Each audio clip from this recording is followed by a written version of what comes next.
ہر طرف آگ پھیل چکی تھی، دھوئیں کے حبس نے اور کچھ بازوؤں میں لہرا جاتی تاریہ کے بے جان جسم نے آنکھوں میں تیرگی، جلن اور غم بھرا۔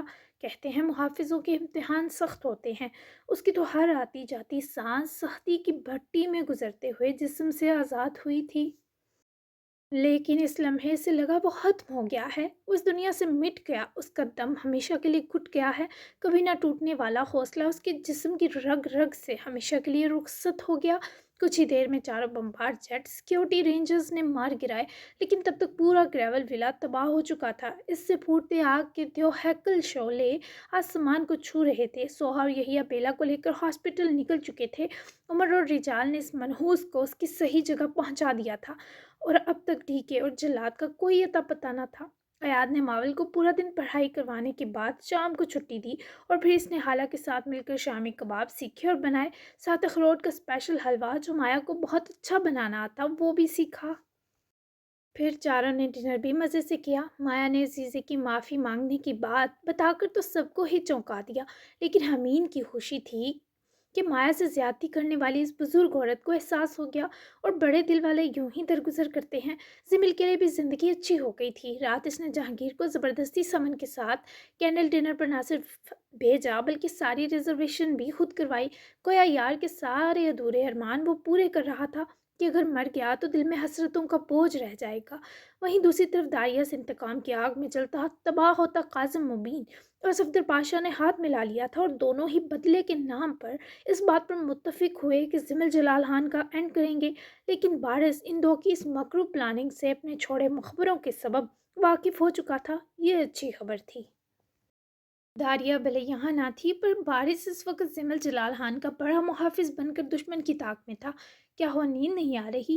ایاد کمرے میں آیا تو ماول کھڑکی کھول کر یوں ہی سڑک پر آتی جاتی گاڑیوں پر نظریں گاڑے کھڑی تھی۔ دھیمی دھیمی بارش سے سڑکیں گیلی اور فضا نم تھی، موسم سرد پڑنے لگا تھا۔ آ رہی ہے پر سویا نہیں جا رہا ملنگا، دل اداس ہے، بھیا سے کافی دیر سے بات نہیں ہوئی، شاید اس لیے۔ ماول نے سر اس کے سینے ٹکاتے خود کو ایاد کے حصار میں دیا، جو اس کو خود سے لگائے کمرے میں لائے، کھڑکی پر پردہ کھنچ گیا۔ ہاں میری بھی نہیں ہوئی داریہ سے، لیکن جیسے ہی اسے یاد آئے گی فوراً کال کرے گی، دونوں ساتھ ہیں یہی کافی ہے تسلی کو۔ تم اداس مت ہو، کہو تو میں تمہیں لانگ ڈرائیونگ پر لے کر جا سکتا ہوں، ہم مووی بھی دیکھ سکتے ہیں جا کر۔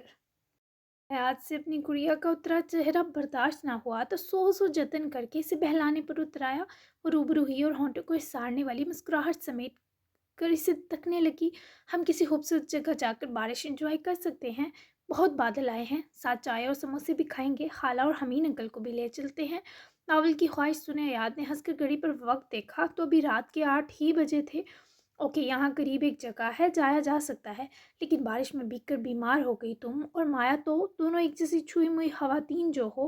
ایاد کی رضامندی اور فکر پر وہ کھل کھلا کر ہنسی۔ تو کیا وہ حمین انکل سے لاڈ اٹھوائیں گی اور میں اپنے ملنگا سے؟ آپ کو پتہ ہے آپ ماول کے صرف ہسبینڈ نہیں، آپ اب سے بیسٹ فرینڈ بھی ہیں، مجھے جو بھی چاہیے ہوگا منہ پھاڑ کر کہہ دیا کروں گی۔ فوراً سے اس کے گلے میں باہیں لپیٹے مکھن لگایا۔ حیات نے اس کی کمر جکڑ کر بے حد ہوتے اس کی سانسوں پر تسلط جماتے اس کی رضا پر آزاد کیا تو وہ شرما کر اس کی گردن میں چہرہ گسیڑ گئی، اور حیات اس پاگل سی لڑکی کے اداؤں پر کہا لگا گیا۔ چاروں کا پلان نہ صرف بنا بلکہ اگلے آدھے گھنٹے تک وہ دو دل فریب سے کپلز موسم کے فیض لوٹنے سیر سپاٹوں پر نکل گئے۔ آج تو پہاڑ بھی بھیگے ہوئے تھے، فضائیں تر تھی، تو یہ ساتھ کیوں کرنا حسین ہوتا۔ نہ جانے کس طرح وہ داریہ کو اس قبر سے نکال کر قریبی ہی ہستہ خال کلینک لایا تھا۔ ایک تو وہ بہت بوسیدہ تھا، اوپر سے کھنڈر کی دوسری شکل۔ کوئی ہے؟ داران نے ہلکے بل داڑتے سنسان پڑے کوریڈور میں آواز لگائی۔ اسے لگ رہا تھا مزید وہ بھی جیسے گر پڑنے والا ہے۔ تبھی دو نرسیں تیزی سے باہر کی جانب دوڑیں۔ پیچھے پیچھے میل سٹاف بھی اسٹریچر لیے دوڑ آیا۔ تاران نے ان سب کی دی تسلی پر داریہ کو بہت آہستگی سے اسٹریچر پر لٹایا۔ وہ خود بھی ساتھ جانے لگا۔ جب نرس نے اس کا ہاتھ پکڑے، اس کا بازو پکڑے روکا۔ سر، آپ کے بازو پر گولی لگی ہے، میرے ساتھ آئیں، بہت خون بہہ چکا ہے، وہ نرس انگلش میں فکر مند لہجے میں بولی تو داران نے اپنی بازو چھڑوائی، جس کا ہاتھ ایسے ہو چکا تھا جیسے جسم سے کٹ چکا ہو۔ ستم یہ کہ زخمی بازو والے کندھے پر ہی بلاک ہٹ ہوا، چہرہ پورا دھوئیں اور غبار سے اٹا تھا، یہاں تک کہ شرٹ پر واضح جلنے کے چھینٹے پڑے دکھائی دے رہے تھے۔ میں ٹھیک ہوں، میری بیوی ایکسپیکٹ کر رہی ہے، جا کر اس کا معائنہ کریں۔ گھٹن کی وجہ سے وہ بے ہوش ہو گئی تھی، اس کی بازو بھی زخمی تھی۔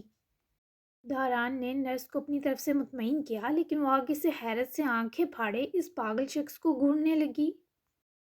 ان کو چیک کیا جا رہا ہے سر، آپ سمجھ کیوں نہیں رہے؟ آپ کا ہاتھ ناکارہ ہو سکتا ہے، میرے ساتھ آئیں، آپ کی وائف کو کچھ نہیں ہوگا۔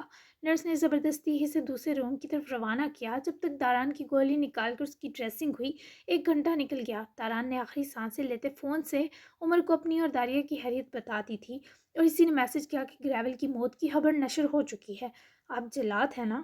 نرس نے پین کلر انجیکشن لگایا اور جانے لگی تو ایک دم داران کے دھوئیں کے غبار سے سیاہ دکھائی دیتے چہرے کو دیکھتی مسکرا کر بولی۔ داران کی آنکھیں خفیف سا سپید ہوئیں۔ نہیں تو؟ داران نے فوراً سے شرٹ اٹھا کر پہنی، پر وہ وہیں جمی رہی۔ بے فکر رہیں، ہم یہاں آپ کے اور آپ کی بہادر ٹیم کے لیے ہی موجود تھے، ورنہ آج پورے ماسکو میں صبح سے ہی ہر کلینک، ہاسپٹل، اسکول، آفس بند کروا دیا گیا تھا۔ گریول کی موت تک عام ہڑتال کا فیصلہ کیا تھا گورنمنٹ نے۔ ہمیں ایسا کرنے کے لیے رجال سر نے کہا کہ اگر کوئی اونچ نیچ ہوتی ہے تو گریول ولا کے ارد گرد موجود ہر ہاسپٹل میں ضروری سٹاف موجود ہونا چاہیے۔ رجال نے واقعی عین وقت پر اپنے ساتھ سے حیران کیا۔ داران کا غصہ لمحے میں مسکراہٹ بنا۔ کیا میں اپنی وائف سے مل سکتا ہوں؟ داران نے زخمی بازو ہلا نہ پانے کے درد پر کراہتا ہوا سوال کیا۔ جی، لیکن ایک بری خبر ہے آپ کے لیے۔ نو نو، آپ کا بیبی ٹھیک ہے، وائف بھی، لیکن آپ اس ہاتھ سے اب دوبارہ گن نہیں چلا سکیں گے، نہ کسی کو پیٹ سکیں گے۔ نرس نے آدھی بات کہے جان نکالی، اور اس سے پہلے داران کے چہرے کا رنگ بدلتا وہ فوراً اصل بات پر آئی، جس پر داران نے اپنے ہاتھ کو اٹھا کر مٹھی کی صورت کسے آنکھوں کے سامنے کیا۔ اب کسے روز روز گن چلانی ہے نرس؟ کسے روز پیٹنا ہے دشمن کو؟ اگلا جلاد ہی سنبھالے گا اب یہ سب بکھیڑے۔ رہی بات اپنے اور اپنے ملک کے دفاع کی، تو جب تک ہاتھ کٹ نہ جائیں ان کی قوت اور ہمت کم نہیں ہوگی، اور یہ اپنا فرض نبھاتے رہیں گے۔ مضبوط لہجے میں کہتا وہ کمرے سے نکلا تو نرس خوبصورت سا مسکرائی۔ وہ سیدھا داریہ کے پاس جانا چاہتا تھا تاکہ اس کی عقل ٹھکانے لگائے، پر اس سے جو فون بیٹری پر لگانے دیا وہ نرس واپس دے گئی۔ ویسے بھی داریہ ابھی انڈر آبزرویشن تھی، تو داران کا دل چاہا پہلے اپنی امان پروردہ کی بھی خیریت جان لے۔ جلاد اب ٹھیک ہیں؟ فون لگتے ہی سوہا کی بے تاب آواز پر داران نے وہیں کوریڈور میں موجود کرسی سنبھالی۔ میں ٹھیک ہوں، بیلا کا بتاؤ، بری خبر مت سنانا سوہا۔ داران کی آواز میں انکہا سا ڈر تھا۔ کوریڈور کے باہر کھڑے یحییٰ پر سوہا نے آزردہ سی نگاہ ڈالی، جس کی پوری شرٹ بیلا کے خون سے رنگی تھی۔ ایک بار پھر سے وہ دن یاد آ رہا تھا جب یوں ہی وہ ماں باپ کی لاشیں لے کر ہاسپٹل سے نکلا تھا۔ اب اس میں ہمت نہ تھی کسی کی موت سہنے کی۔ 2 گولیاں لگی ہیں ان کو، قریبی ہاسپٹل کے سبب بروقت ہم لوگ پہنچ تو آئے، پر شی از ان ڈینجر۔ بھیا کی حالت نہیں دیکھی۔ کیا یہ بیلا پیا سے پیار کرتے ہیں؟ سوہا کے سوال پر داران نے ٹیک لگائی۔ سر بری طرح پھٹ رہا تھا، اوپر سے داریہ پر اس قدر غصہ آ رہا تھا کہ باپ بننے کی خوشی کہیں دب گئی تھی۔ مجھے بھی شک تھا پہلے، لیکن اگر تم سے اس کی حالت واقعی نہیں دیکھی جا رہی تو مان لو پیار کرتا ہے اس سے، اور اب سے نہیں 6 سالوں سے۔ بڑا سخت دل نکلا تمہارا یہ نوکیلا پھرتیلا بھائی۔ خود کو بھی 6 سال خبر نہ ہونے دی کہ کس پر مر مٹا ہے۔ چند آنسو سوہا کی آنکھوں سے ٹپکے تو وہ فوری ان کو رگڑ گئی۔ جلاد، آپ دعا کریں پھر بیلا پیا ٹھیک ہو جائیں، میں بہت بے بس محسوس کر رہی ہوں خود کو۔ سوہا کا دعا کے لیے کہنا داران کو خوبصورت مسکراہٹ بخش گیا، جس کے لیے جو دعا وقف ہو دل اسے بنا کہے دے دیتا ہے۔ اللہ بہتر کرے گا، جا کر یحییٰ کو ہمت دو، میں رات کی صبح تک ملتا ہوں تم سب سے آ کر۔ داران نے اسے تسلی دی اور خود وہ عمر کو کال کرنے لگا تاکہ اس خبیث گریول کے بارے تفصیلی اپڈیٹ لے سکے۔ بھیا، سوہا نے دیوار سے لگے یحییٰ کا ہاتھ تھاما تو یحییٰ نے سوجی آنکھیں اٹھا کر سوہا کو حزن سے دیکھا۔ یو لو ہر؟ سوہا نے اس کی ٹھوڑی پکڑ کر لاڈ سے پوچھا تو اس صبر و ہمت کے پیکر نے اس کا ہاتھ ہٹایا اور وہاں سے باہر کی طرف چلا گیا۔ وہ اس جواب کے بھی خود کو لائق نہیں سمجھتا تھا۔ سوہا نے اپنی آنکھیں ایک بار پھر رگڑ دیں، پر دل بہت درد میں تھا۔ عمر کی طرف سے سب انڈر کنٹرول پائے وہ اٹھ کر داریہ کے کمرے کی طرف بڑھا۔ ڈاکٹر نے جب اسے یوں گھومتے اور نرسوں سے لڑتے دیکھا تو نرسوں کی اچھی کلاس لی کہ اس بندے کو کمرے سے نکلنے ہی کیوں دیا، جس نے کب سے صرف داریہ سے ملنے کی رٹ لگا رکھی تھی۔ مسٹر ماہر شاہ، مجھے تنگ مت کریں، شرافت سے چلے جائیں، کیونکہ آپ کی وائف ابھی بہت خوفزدہ ہیں، کانپ رہی ہیں آپ سے ملنے کا سوچ کر ہی۔ انہیں لگتا ہے آپ ان کی جان لے لیں گے بیبی کا سر چھپانے پر، بہت پینک کر رہی ہیں، اس سے ان کے بیبی کو خطرہ ہوگا سمجھیں، تو بہتر ہے آپ کچھ گھنٹے ان سے دور رہیں۔ جب وہ ریلیکس ہوں گی تبھی آپ کو ان سے ملنے کی پرمیشن ملے گی۔ اور حالت دیکھیں اپنی، کھڑا ہوا نہیں جا رہا اور کب سے ہاسپٹل والوں کو تگنی کا ناچ کروا رکھا۔ یہ بتا کر تو ڈاکٹر نے داران کے پیروں تلے سے زمین کھینچ لی، اوپر سے وہ ناک تک تپے تھے، یعنی اس کی فلورنس، اس کی سانس کی وجہ، اس کا سکون، اس کی راحت، اسی سے ڈر رہی تھی۔ دماغ گھوم گیا تھا جلات کا۔ واٹ؟ یہ کارنامہ کرتے جب نہیں ڈری تو انجام کے لیے کیسا ڈر جلادن صاحبہ؟ میں اس کا اور آپ کا اکٹھا دماغی توازن درست کر دوں گا، میرے راستے سے ہٹیں۔ پورا ہاسپٹل سٹاف اس زخمی شیر کے جذباتوں سے پریشان تھا، کیونکہ ایسا خپتی پاگل سب اپنی زندگی میں پہلی بار جو دیکھ رہے تھے۔ تاران نے پوری قوت سے داڑتے اپنا پیغام اندر چھپ کر بیٹھی حسینہ تک پہنچایا۔ جس وقت حسینہ کم تھر تھر کانپتی بلی زیادہ لگ رہی تھی۔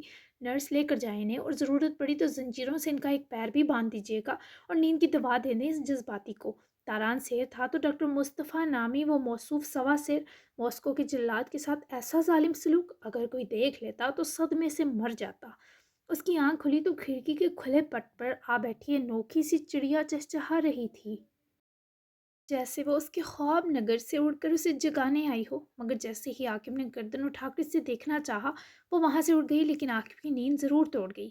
توجہ اپنے سینے لگ کر سوئی انیب نے کھینچی، جس کا ایک ہاتھ عاقب کے دل پر اور عاقب کے مضبوط ہاتھ کے نیچے دبا تھا۔ ذرا سا پیچھے ہوئے عاقب نے انیب کا چہرہ دیکھا، جو اس کے بے حد قریب تھا۔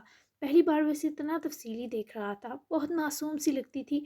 کوئی دیکھ کر جج نہ کر سکتا تھا کہ وہ ایک بہت بڑے چینل کی مالک ہے۔ وہ دنیا سے لڑتی ہے، وہ اپنے آپ کو جھکنے نہیں دیتی۔ کسی سے محبت کے لیے اتنی خوبیاں کافی تھیں۔ شاید مجھے تمہاری عادت ہو گئی ہے، تبھی اتنا ٹچی ہو رہا ہوں، پر جب میرے قریب آنے پر تم سکون محسوس کرتی ہو مجھے بھی اچھا لگتا ہے۔ بالوں میں ہاتھ پھرا تو وہ پھر سے دھیرے دھیرے گھنگریالے ہو رہے تھے۔ اس لڑکی پر سیدھے اور کرل والے دونوں انتہا کے سجدے، کیونکہ رنگ صاف تھا نیب کا اور پرکشش نین نقش۔ تمہارے لیے زہر پینے والا ہوں، پر امید ہے میرے اندر کی ساری جمع شدہ کڑواہٹ تم سے کچھ لمحے کی ملاقات کی مار ہو، اسپیشل والی ملاقات۔ اس کی گال چومتے عاقب نے اس کے بخار کی کمی بھی محسوس کی، تبھی کچھ سکون ملا۔ ٹھنڈی پٹیوں نے سر دکھایا تھا، پھر ساری رات اس نے نیب کو ایک لمحہ اس سے دور نہ کیا۔ اس لڑکی کا تھکا وجود بھی شاید یہی آرام چاہتا تھا۔ عاقب نے بازو اس کے سر سے نکالی اور کمفرٹر اس پر اچھے سے درست کیے، اٹھ کھڑا ہوا اور دھیرے سے دروازہ بند کیے کمرے سے نکل گیا۔ جاسم وہاں لاؤنج ایریا میں بیٹھے اپنے ڈاکٹر کے ساتھ محو گفتگو تھے، جو ان کا بلڈ ٹیسٹ اگین کرنے کے لیے بلڈ سیمپل لینے آیا۔ عاقب تب تو کچن میں چلا گیا۔ ملازم نے ناشتے کا پوچھا تو عاقب منع کیے، بس بنانا ملک شیک بنوا کر پیے۔ جب تک باہر آیا ڈاکٹر جا چکا تھا۔ عاقب لاؤنج کی طرف بڑھا اور ٹھیک جاسم کے سامنے والے صوفے پر ٹانگ چڑھا کر سپاٹ ہوئے بیٹھا۔ جاسم نے مسکرا کر ٹیک لگائی اور گود میں رکھے لیپ ٹاپ سے نظریں ہٹائیں۔ کیا صفائی دینی ہے آپ کو؟ شروع ہو جائیں۔ سپاٹ لب و لہجے میں احسان کرتے ہوئے وہ مقابل پر حیرت ہی تو اتار گیا۔ تم سچ میں مجھے سنو گے؟ جاسم نے لیپ ٹاپ سائڈ پر رکھا اور اٹھ کر لڑکھڑاتا ہوا عاقب کے ساتھ بیٹھا، تو وہ گریز برتتا پرے سے رکھ گیا، جیسے اس آدمی کے سائے تک سے جل جائے گا۔ میری زندگی میں بہت کم لوگ ہیں جو میرے لیے سچ میں اہم ہیں اور جن کے لیے میں ضروری ہوں، سو ان کا کہا ٹال نہیں سکتا۔ انیب کو پٹیاں پڑھا کر آپ نے اگر اپنا ہمدرد بنا ہی لیا ہے تو بتائیں، زیادتیوں کی وضاحت دی جا سکتی ہے، سو مجبوریاں ہوتی ہیں، مگر کسی کی جان لینے یا کسی کی روح کو زخمی کرنے کا کوئی جواز نہیں دیا جا سکتا۔ سامنے دیکھے ہی وہ سرد لہجے میں بولا، جبکہ جاسم نے بھی چہرہ سامنے گھماتے غیر مرئی نقطے پر نگاہ جما لی۔ صبرینا زبردستی گلے پڑی تھی، پاگل تھی میرے لیے۔ میں نے ہر کوشش کی اس سے خود کو بچاؤں، پر اس کے باپ کے، میرے باپ اور مجھ پر بہت احسان تھے، اور احسان فراموشی مہان خاندان میں نہیں تھی۔ میں نے اس کو بنا نکاح کے ورگلایا تھا کہ وہ کوئی بھول کر بیٹھے اور خود ہی پچھتاوے کی آگ میں جل کر مر کھپ جائے۔ ایسی سفاکیت پر عاقب نے گردن موڑ کر اپنے درندہ صفت باپ کو دیکھا، جس کی آنکھیں سرخ تھیں۔ مردانگی اور نفرت کا اس سے بہتر مظاہرہ شاید ہی آج تک کسی نے دکھایا ہو، ہے نا مسٹر جاسم؟ عاقب کا زہر سے لبریز طنز جاسم کی روح میں پیوست ہوا، پر وہ مسکرا کر سہ گیا۔ ہاں، وہ دن تھا کہ میں صبرینا کے دل سے رنگ روغن سا اترا اور اس کا دل بھدا اور میلا ہو گیا میرے لیے۔ وہ مری نہیں، اس نے میری زیادتی کو اپنے اندر دبا لیا اور وہ طوفان بن گیا۔ جھوٹ بولا اس نے کہ وہ امید سے ہو گئی، میری ساری تدبیریں الٹی پڑ گئیں، شادی ہو گئی۔ پہلی ہی رات اس نے مجھ سے اپنی نفرت کا اظہار کیا اور ساتھ امید سے نہ ہونے کا بتا کر میری زندگی موت سے بدتر کر گئی۔ جاسم کو یہ اپنے جوان بیٹے کو بتاتے کوئی ہار محسوس نہ ہوئی، کیونکہ موت کے دہانے پر کھڑے لوگ جس بات سے عاری ہو جاتے ہیں۔ عاقب نے مٹھی کس لی، ضبط سے اس کا چہرہ تنا۔ پھر مجھے کیوں پیدا کیا آپ دونوں نے؟ اپنے اپنے کیے کا بوجھ مجھ پر ڈال کر مجھ سے نہ جانے کون سے بدلے لیتے رہے۔ میری زندگی میں سب سے زیادہ دیکھا جانے والا منظر بہتے آنسو بنا دیا آپ دونوں نے۔ غصہ نہیں تھا، وہ بہت تکلیف میں تھا، کیونکہ صبرینا نے بھی پوری نفرت لوٹائی تھی اور مری بھی شاید اسی اذیت کے چکر میں تھی۔ وہ مجھے چلتے پھرتے زانی پکارتی،